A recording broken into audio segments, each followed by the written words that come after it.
नमस्कार। आज हम कैल न्यूपोर्ट की किताब so good they can't ignore you के कोर आइडियाज को समझने वाले हैं।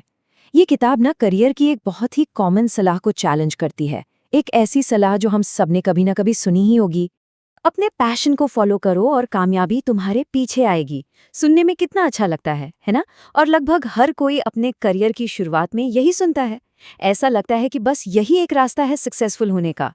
पर जरा सोचिए, क्या हो अगर यही एडवाइस, यही सलाह थोड़ी रिस्की हो। इस किताब का मेन आइडिया ही यही है कि ये जो फेमस सलाह है ना, शायद ये करियर बनाने का बेस्ट तरीका नहीं है। चलिए इस आइडिया को थोड़ा और गहराई से समझते हैं। तो आज के इस पूरे ब्रेकडाउन में हम इन 5 हिस्सों पर फोकस करेंगे। सबसे पहले पैशन को फॉलो करो वाले मिथ को तोड़ेंगे। फिर एक नई क्राफ्ट्समैन वाली सोच को समझेंगे। इसके बाद देखेंगे कि करियर कैपिटल कैसे बनाते हैं, असली इनाम यानी कंट्रोल क्या चीज है, और आखिर में वो नया कोर मैसेज क्या है जिससे हमें अपनाना चाहिए। तो चलिए सबसे पहले हिस्से से शुरू करते हैं। ये समझना बहुत जरूरी है कि अपने पैशन को फॉलो करो वाली सलाह आखिर अक्सर फेल क्यों हो जाती है और इसके नुकसान क्या हो सकते हैं। हम उम्मीद ये करते हैं कि पैशन मिल गया तो मतलब जिंदगी सेट हो गई, पर असल में होता क्या है? ज्यादातर लोगों को पता ही नहीं होता कि उनका असली पैशन है क्या, और नतीजा कंफ्यूजन, फ्रस्ट्रेशन, ओवरथिंकिंग और हमेशा दूसरों से अपनी तुलना करना। लोग एक चीज ट्राई करते हैं, मजा नहीं आता तो उसे छोड़कर दूसरी चीज में चले जाते हैं, पर सेटिस्फैक्शन वो कहीं नहीं मिलता। और यहीं पर आता है इस किताब का सबसे बड़ा, सबसे इंपॉर्टेंट आइडिया। पैशन कोई स्टार्टिंग पॉइंट नहीं है, अरे वो तो बाय प्रोडक्ट है, किसी काम में बहुत अच्छा हो जाने का एक नतीजा। जब कोई किसी स्किल में मास्टर हो जाता है, कॉन्फिडेंस बढ़ता है, रिजल्ट्स दिखने लगते हैं, तब जाकर उस काम में मजा आने लगता है और पैशन अपने आप पैदा होता है। तो सवाल ये है कि अगर पैशन से शुरू नहीं करना तो फिर करना क्या है? यहीं पर किताब एक बिल्कुल अलग माइंडसेट का जिक्र करती है। इसे कहते हैं क्राफ्ट्समैन माइंडसेट, यानी एक कारीगर या शिल्पकार वाली सोच। और ये सोच में एक बहुत बड़ा शिफ्ट है। आप जरा इस फर्क को समझिए, ये बहुत गहरा है।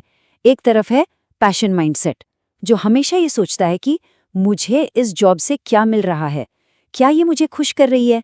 और दूसरी तरफ है क्राफ्ट्समैन माइंडसेट, जो ये सोचता है कि मैं दुनिया को, दूसरों को क्या वैल्यू दे रहा हूं, मैं कैसे काम आ सकता हूं।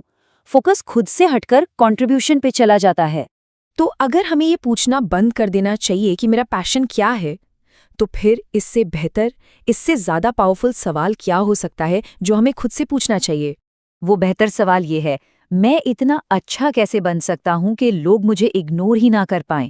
ये सवाल हमारा पूरा ध्यान लर्निंग पर, इम्प्रूवमेंट पर और मास्टरी हासिल करने पर ले आता है। चलिए इसे एक छोटे से एग्जाम्पल से समझते हैं। सोचिए 2 यूट्यूबर्स हैं। क्रिएटर ए, जिसके पास पैशन माइंडसेट है, वो बार बार सोचता है मुझे पैशन फील नहीं हो रहा, और इसी वजह से वो इनकंसिस्टेंट रहता है और आखिर में क्विट कर देता है। वहीं क्रिएटर बी है, जिसके पास क्राफ्ट्समैन माइंडसेट है। वो अपनी स्टोरी टेलिंग, अपनी एडिटिंग, अपनी कम्युनिकेशन, इन स्किल्स को हर दिन बेहतर बनाने पर लगा हुआ है। अब सोचिए 2-3 साल बाद क्या होगा। क्रिएटर बी का कंटेंट जबरदस्त होगा, उसकी ऑडियंस बढ़ रही होगी और वो इतना अच्छा बन चुका होगा कि उसे इग्नोर करना नामुमकिन है। ठीक है, माइंडसेट तो समझ आ गया, पर अब सवाल ये है कि ये करे कैसे, इतना वैल्यूएबल बने कैसे? इसका जवाब है करियर कैपिटल बनाने में। तो ये करियर कैपिटल आखिर है क्या? सीधे शब्दों में कहें तो ये है रेयर और वैल्यूएबल स्किल्स का एक कलेक्शन। ये वो हुनर हैं जो आपको अपने करियर में लेवरेज, मतलब ताकत और नए मौके देते हैं। ये एक तरह की करेंसी है जिसे मेहनत करके कमाया जाता है। करियर कैपिटल के कुछ सॉलिड एग्जाम्पल्स देखें तो जैसे कि जबरदस्त कम्युनिकेशन स्किल्स, बेचने और मोल भाव करने की कला, कोडिंग, लीडरशिप, कहानी सुनाने की कला या फिर मार्केटिंग।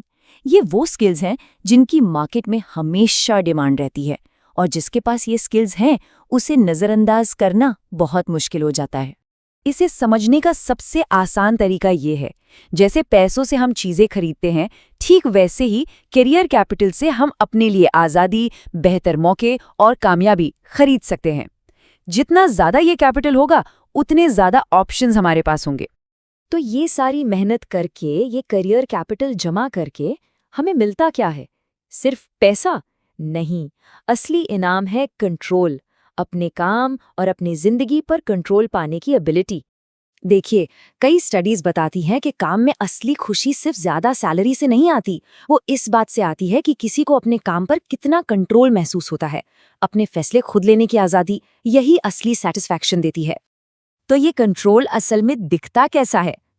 इसका मतलब है अपने प्रोजेक्ट्स खुद चुन पाना, ये तय करना कि किसके साथ काम करना है और किसके साथ नहीं, अपना शेड्यूल खुद बनाना, रिमोट वर्क का ऑप्शन होना, फ्लेक्सिबल टाइमिंग और सबसे बढ़कर क्रिएटिव फ्रीडम। ये सारी चीजें तभी मिलती हैं जब आप वैल्यूबल हों। लेकिन यहाँ एक कैच है। कैल न्यूपोर्ट एक बहुत ज़रूरी बात कहते हैं, कंट्रोल कमाना पड़ता है। ये कोई खैरात में नहीं देता। कोई भी आपको करियर की शुरुआत में ही ये सारी आज़ादी नहीं दे देगा। पहले आपको अपनी स्किल से ये प्रूव करना होगा कि आप इसके लायक हैं। तो चलिए अब इन सारे आइडियाज़ को एक साथ जोड़ते हैं और देखते हैं कि हमारे लिए सबसे बड़ा टेक अवे क्या है, वो नया कोर मैसेज क्या है जिसे हमें अपने करियर में अपनाना है। तो कामयाबी का नया फॉर्मूला क्या बना? वो है किसी चीज़ में महारत हासिल करना, अपनी स्किल को लगातार बढ़ाना और ये सब कंसिस्टेंसी के साथ करना। जब ये तीनों चीज़ें मिलती हैं तो पैशन और सक्सेस वो रिजल्ट के तौर पर खुद ब खुद आते हैं। ये पूरी पुरानी सोच को पलट देता है। पहले महान बनो, फिर दुनिया आपको मानेगी। और आखिर में इस पूरी किताब का निचोड़ इस एक लाइन में है, पैशन का पीछा मत करो, खुद को इतना मूल्यवान बनाओ कि सफलता खुद तुम्हारा पीछा करे। ये बात एक सवाल के साथ छोड़ जाती है, क्या हम पैशन ढूंढने में वक्त ज़ाया कर रहे हैं या फिर मूल्यवान बनने के लिए सही मेहनत